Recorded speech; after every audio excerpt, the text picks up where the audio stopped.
सामने आ रही है कि यूएस के बाहर बेंगलुरु में बहुत बड़ा बोइंग का फैसिलिटी सेंटर की इनॉग्रेशन प्राइम मिनिस्टर मोदी ने आज कर दी है। Boeing India engineering and technology centre, जिसमें इन्वेस्टमेंट 16,000 करोड़ की हुई है, जिसका कैंपस 43 एकड़ पर मुश्तमिल है। आज उसकी इनॉग्रेशन प्राइम मिनिस्टर मोदी ने की है। आज भारत के अंदर भारत के जो वज़ीर आज़म है नरेंद्र मोदी, वो बेंगलुरु के अंदर एक बोइंग फैसिलिटी का इफ्तिताह कर रहे हैं। कहा जाता है कि ये सबसे बड़ी लार्जेस्ट बोइंग फैसिलिटी है अमेरिका के बाहर, जो बेंगलुरु के अंदर ही हैज इनॉग्रेट। तो बिल्कुल ये बोइंग बहुत बड़ा, मैं समझता हूँ मुबारकबाद देनी चाहिए भारत को कि उन्होंने ऐसी इन्वायरमेंट क्रिएट की है भारत के अंदर कि ताकि इंटरनेशनल कम्युनिटी जो है वो अट्रैक्ट हो पाए। नमस्कार दोस्तों, इंडिया प्रेस में आप सभी का स्वागत है। दोस्तों, प्रधानमंत्री नरेंद्र मोदी ने बेंगलुरु में दुनिया की सबसे बड़ी एरोप्लेन मेकिंग कंपनी बोइंग के हेडक्वार्टर का उद्घाटन किया। जी हाँ, अमेरिका के बाद दुनिया में यह पहला देश है, भारत, जहां पर बोइंग का हेडक्वार्टर और वहां पर उनकी यूनिट लगेगी जहां पर गोइंग बनाए जाएंगे। बोइंग में पहले भी भारत से समझौता करने की कोशिश की थी, लेकिन प्रधानमंत्री नरेंद्र मोदी ने साफ कहा है कि मेक इन इंडिया उनका जो प्लान है उसके तहत उनको अपनी फैक्ट्री इंडिया में लगानी ही होगी। और आज ही सपना साकार हुआ। बोइंग में इस बात को मानकर अपने हेडक्वार्टर को स्थापित किया है। पाकिस्तानी मीडिया में इस बात से भूचाल आ गया है। जी हाँ, चीन की भी हर राष्ट्रपति अमेरिका में जो बिजनेसमैन से उनसे भीख मांग रहे हैं कि कैसे भी करके वह चीन आ जाए, इंडिया ना जाए, और जो कंपनियां इंडिया में जाना चाह रही हैं वह चीन की तरफ रहे। गूगल का भी सिर क्वार्टर जल्दी उसका भी उद्घाटन किया जाएगा। वह भी दुनिया का सबसे बड़ा दूसरा हेडक्वार्टर होगा जो अमेरिका के बाद किसी और देश से बना है।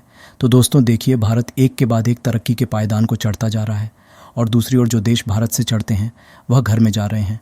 तो दोस्तों देखिए कैसे पाकिस्तानी मीडिया में इसे कोहरा मचा हुआ कि भारत के अंदर बेंगलुरु में जो पहली ऐसी बोइंग फैसिलिटी खोली गई है अमेरिका के बाहर, जो सबसे बड़ी है, जिसे Boeing Indian engineering and technology centre कहा जा रहा है, जो कि 1600 एकड़ में और 43 जो है वो 1600 करोड़ में और 43 एकड़ में जो ये फैसिलिटी लगाई जा रही है। तार साहब, कहा जा रहा है कि इंडिया को 2000 के करीब जो है वो जहाज़ों के ऑर्डर उन्होंने दे दिए हैं। ये जो बोइंग फैसिलिटी जो इंडिया के अंदर, जिसका नरेंद्र मोदी ने कल इफ्तिताह किया बेंगलुरु में। मैं शुरू तो मैं इस पे करना चाहूंगा, हमारे साथ पाकिस्तान के साथ बड़ी सख्त ज्यादती हुई है। काकड़ साहब गए थे डेवोस में बिजनेस लेने, लेकिन बोइंग चला गया इंडिया में। कोई सब नहीं देखे तो ज्यादती है। जिस तरह हमारे फ्यूचर प्राइम मिनिस्टर कहते हैं कि चंद्रयान हमने भेजना था, चला इंडिया का गया है। पता नहीं, बिजनेस हम इलाके में ढूंढते फिरते हैं, वो इंडिया वाले बिजनेस ले जाते हैं। ये ज्यादती है। मैं कहता हूँ ये खुला तजाद, मैं कहूंगा इसको खुला तजाद है। तो बिल्कुल ये बोइंग बहुत बड़ा, मैं समझता हूँ मुबारकबाद देनी चाहिए भारत को कि उन्होंने ऐसी इन्वायरमेंट क्रिएट की है भारत के अंदर कि ताकि इंटरनेशनल कम्युनिटी जो है वो अट्रैक्ट हो पहले। और ये एक दिन में नहीं हुआ। मैं ये सुनने वालों के कानों में से ये निकालना चाहता हूं कि इट्स अ प्रोसेस होता है। You have to create an environment जिसमें सबसे ज्यादा जरूरी लॉ एंड ऑर्डर होता है। कोई भी फॉरेन इन्वेस्टर कारोबार ऐसी जगह पे नहीं करता जहां पे पुलिस ही उसके गले पड़ जाए, जहां जज ही उनसे भत्ता मांगना शुरू कर दें। ऐसी जगहों पे कारोबार नहीं होता।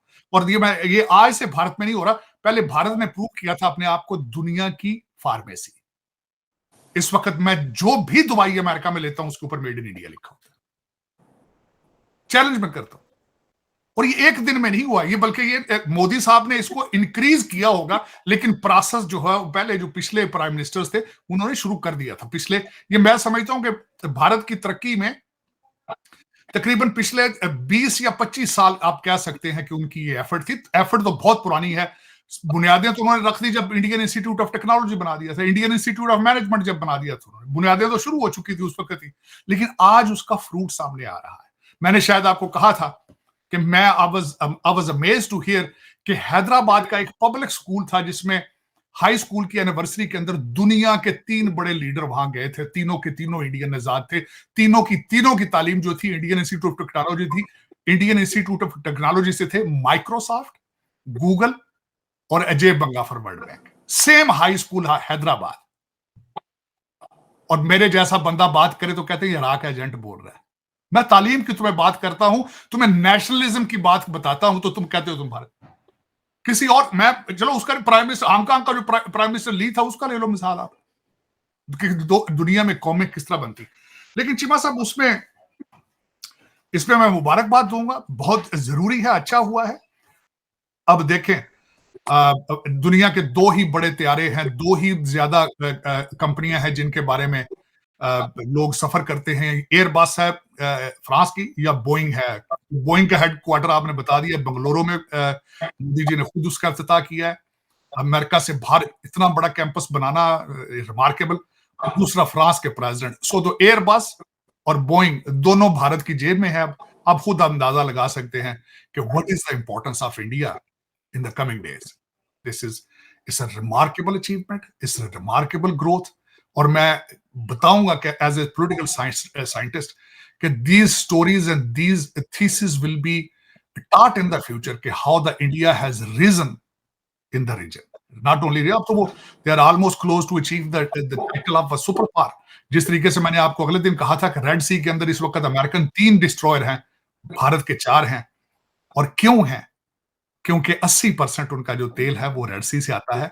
और जब अपने लोगों का ख्याल हो, इन्फ्लेशन का ख्याल हो, तो 4 कैरियर भेजे जाते हैं और फिर ईरान जाया जाता है। डॉक्टर जयशंकर वहां गए हैं सिर्फ इसी रीजन से कि ताकि उनको कन्विंस किया जा सके कि भारतीय शिप्स को नहीं छेड़ना। तो ये दिस इज हाउ मेरे ख्याल में दुनिया को चाहिए कि वो भी अपने नेशनल इंटरेस्ट के लिए कोशिश करें, बजाय कि अपने बच्चों को कैनेडियन पीआर के पीछे ही बेचते फिर के। जिस तरह मेरे मादरे मिल्लत के जो जितने सपूत हैं, उनसे उनकी रिक्वायरमेंट क्या है, वो सारी जिंदगी की अचीवमेंट एक ब्यूरोक्रेट की क्या है, एक एस्टैब्लिशमेंट या जज की क्या है। पुत्र 3 पीआर मिल गया कनाडा, कहते कनाडा सेट हो गया वो। यानी ह्यूमन रिसोर्सेज पे काम हुआ ही नहीं है। अगर हुआ तो आपको ये इंफ्रास्ट्रक्चर, वो भी रोड इंफ्रास्ट्रक्चर जो इसमें से कमीशंस मिलती हैं, वो उस पे काम हुआ है। कौन सी कंपनियां खड़ी की हैं अभी तक हमने? कंपनी अगर देखा जाए जितनी खड़ी थी ऑलरेडी, उसमें पीआईए देख लें आप, या स्टील मिल थी हमें जो गिफ्ट मिली हुई थी चीज़ें फ्री में, वो हमने बेच दी सारी। तो अभी हमारे पास तो कुछ भी नहीं है। तो उसके लिए खुद का बनाया हुआ क्या है, खुद का लाया हुआ क्या है? खुद का लाया हुआ सस्ती रोटी स्कीम, लैपटॉप स्कीम, जिसमें कमीशन मिलती है और पैसे खाए जाते हैं। इसके अलावा तो और कुछ नहीं है। कितने में खाते हैं आप? सस्ती रोटी स्कीम आपने बोली, लेकिन रोटी खाते कितने में आप? लेकिन जब सस्ती रोटी थी तब भी वो रोटी बाहर मार्केट में 4-5 रुपए की थी, वो 2 रुपए की दे रहे थे, तो हम 4-5 पे ही लेते रहे। अभी जो है रोटी वो 25-30 वही जो चल रही है। एक लेबर जो हमारी होती है, वो एक वक्त में दाल रोटी भी खाए या सब्जी रोटी खाए, 200-250 उसका एक वक्त का खर्चा आ रहा है। नहीं, सिर्फ एक रट्टा सिस्टम है, एजुकेशन भी नहीं है। और आप थ्रू आउट नर्सरी प्रेप से बच्चों को झूठ पढ़ाते जाते हैं। और जब क्या झूठ पढ़ा है? आप मुतालिया पाकिस्तान पढ़ लीजिए। अरे यार, क्या झूठ है मुतालिया पाकिस्तान में, बताएं। तो आप बता दीजिए उसमें सच क्या है। सवाए इसके पाकिस्तान के 4 सूबे हैं और पाकिस्तान का इतना रकबा है, वो भी जो रकबा है वो अगर हम देखें तो ऑन ग्राउंड रकबा नहीं है। आजकल जो सुनने में आ रहा है, देखने में आ रहा है, हमारी इतनी तरक्की नहीं हुई है जितने और ममालिक ने की है। और इसकी सबसे बड़ी वजह हमारे सियासतदान है बस। हाँ, कौन सी तरक्की हमने की? 47 का देखो, और अभी लोग तो ऊपर चले गए, चांद में चले गए ना। लेकिन हम तो नहीं गए। हम तो नहीं गए ना। हमने तो देखने में ये आया था कि हमने ये मजाल बनाया। हमारे पाकिस्तान जो सियासी लिहाज से तबाह बर्बाद है। अलबत्ता अगर पाकिस्तान की जगह जैसे लोग भारत में रहते हैं, बांग्लादेश में रहते हैं, वो लोग इधर होते ना, पाकिस्तान बहुत बड़ा तरक्की कर लेता। ये आपने बहुत बड़ी बात बोली है कि बांग्लादेश के, भारत के लोग अगर यहाँ होते तो हम तरक्की कर जाते। ये है कि ऑलमोस्ट 250 के करीब एरोप्लेन्स जो हैं वो फ्रांस से लेने जा रहे हैं। 220 के करीब वो यूएस से लेने जा रहे हैं। एयरबस फ्रांस की कंपनी है उससे और अपना यूएस की कंपनी से। ठीक है, क्या वजह है हमारे इदारे नहीं काम कर पा रहे और उनके प्राइवेट इदारे बहुत तेज़ी से ग्रो कर रहे हैं?